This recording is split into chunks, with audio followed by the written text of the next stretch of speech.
அதுவும் ஒரு மெச்சோர்டு லீடருக்கான எந்த தகுதியுமே இல்லாதவர் திரு உதயநிதி ஸ்டாலின். இன்னொன்று, அவர் விளையாட்டுத்துறை அமைச்சராக இருக்கும்போது என்ன பண்ணாரு? தேசிய விளையாட்டுகளில் கலந்துக்கக்கூடிய வாய்ப்பை 200 மாணவர்கள் அவரால் இழந்தார்கள். அதுக்கு இது வரைக்கும் தார்மீகமாக ஒரு மன்னிப்பு கூட கேட்கல.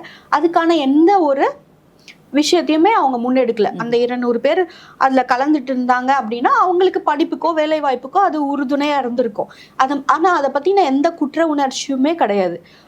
சென்னையில் மழை வெள்ளத்தில் அவ்வளோ பாதிக்கப்பட்டு சாலைகள் அவ்வளோ மோசமாக சேதமடைஞ்சு இருந்த காலகட்டத்தில் 42 கோடி செலவு பண்ணி நீங்கள் ரேஸ் நடத்துறீங்க. இல்லை, இதுவே பிஜேபி இதை பண்ணிச்சுன்னா பிஜேபி டெவலப்மெண்ட் கொடுக்குது அப்படின்னா, அதுவே திமுக அரசு இந்த மாதிரியான ரேசஸ் நடத்தும் போது காசு எதுக்கு தண்டத்துக்கு செலவு பண்ணுறீன்ற கேள்வி வைக்கிறீங்க. மக்கள் மழை வெள்ளத்தில் பாதிக்கப்பட்டு இருக்காங்க.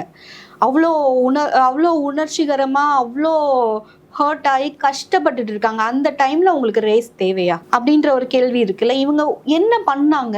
நீங்க மகளிருக்கு பண்றோம், மக்களுக்கு பண்ண எந்த மக்களுக்கு நீங்க பண்றீங்க?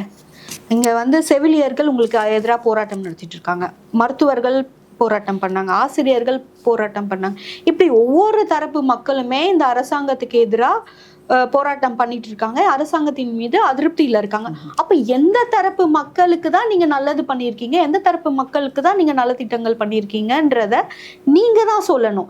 இப்படி எதையுமே நீங்க சொல்லாம ஒரே ஒரு லைன், உங்களோட பாலிடிக்ஸ் ஒரே ஒரு லைன் தான், மத்திய அரசாங்கத்தை எதிர்ப்பது. இதை தவிர உருப்படியா இந்த 4.5 வருஷத்துல இந்த திமுக அரசாங்கம் என்ன பண்ணியிருக்காங்க?